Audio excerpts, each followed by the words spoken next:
Hello, and welcome to Environment and Climate Change Canada's information session on the nitric acid production reporting requirements. These requirements are applicable to those facilities subject to the Greenhouse Gas Reporting Program's expanded reporting requirements for 2019, which includes nitric acid production facilities.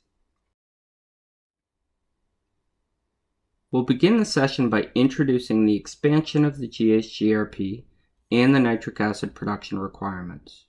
We'll then explore the specific nitric acid production reporting and quantification requirements, and then we'll wrap up by describing the resources available to help reporters. Here's a quick summary of the GHGRP and its recent expansion. The Greenhouse Gas Reporting Program administers the annual mandatory reporting of greenhouse gas emissions by facilities under the authority of Section 46 of the Canadian Environmental Protection Act. In 2017, Phase 1 of the GHGRP expansion was implemented. This phase included the following changes.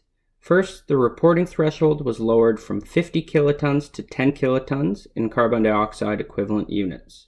And second, the lime, cement, aluminum, iron and steel, and carbon capture, transport, and storage sectors were required to quantify their emissions using prescribed methods and report additional data that is associated with those calculations.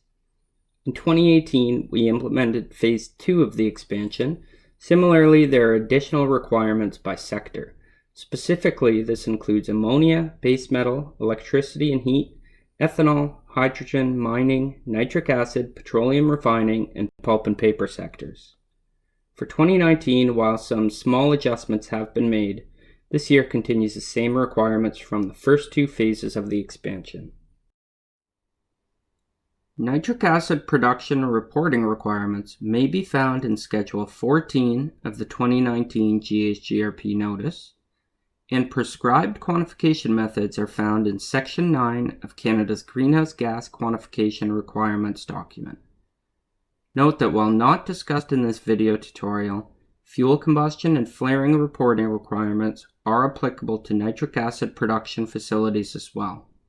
These requirements are discussed in a separate video tutorial.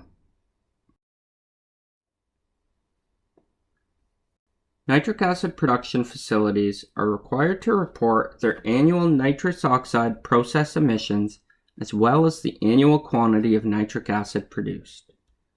Additional reporting requirements depend on the type of system or process being used and whether NOx abatement systems can be bypassed or not. Where abatement can be bypassed and there is abatement downtime, the abatement factor and destruction efficiency must be reported.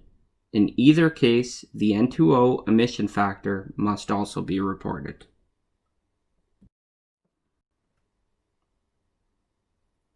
There are several methods available for calculating nitrous oxide emissions from nitric acid production. Continuous emissions monitoring systems, or CEMS, may be used, but process emissions must be separated from fuel combustion emissions. Where CEMS is not used, again the method will depend on how the system operates.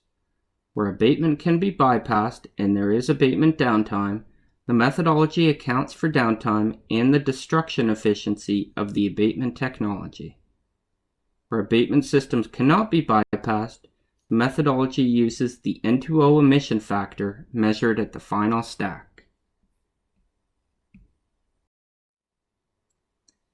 Facilities that are subject to the federal output-based pricing system regulations may be aware that there are required methods to follow for quantifying emissions to be reported in the OBPS annual report. These methods are also allowable for your GHGRP report. Please note that the OBPS regulations refer to the GHGRP's 2017 methods for quantifying fuel combustion emissions. In the GHGRP reporting module, there is a section where you must indicate if you're using these methods for your GHGRP report. If you select yes for this option, the methodologies that you can select on the subsequent screens no longer refer to the 2019 GHGRP methods. They refer either to the 2017 GHGRP methods or other applicable OBPS methodologies. Note that it is not mandatory to use the OBPS required quantification methodologies for reporting to the GHGRP.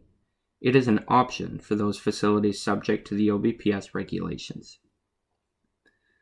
Further, in the OBPS reporting system, there is a function provided that will generate an OBPS to GHGRP printout based on the emissions you are reporting in the annual OBPS report. This is not intended for facilities that are subject to expanded GHGRP requirements. In the GHGRP report, after reporting the detailed information for each applicable activity, there is a function that automatically populates the total emissions categories based on the previous emissions information provided. Therefore, there is no need to use the printout.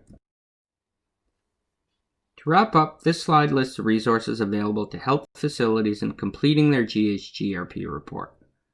Our website listed here is the place to go, where you can find a link to the 2019 GHGRP notice, which describes the latest reporting requirements.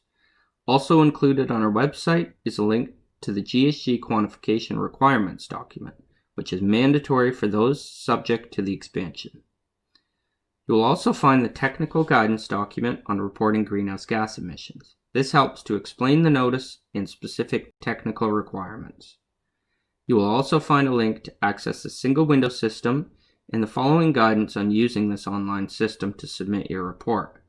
There's swim guidance, including video tutorials on accessing single window for the first time, connecting your profile to an organization, and managing organization information.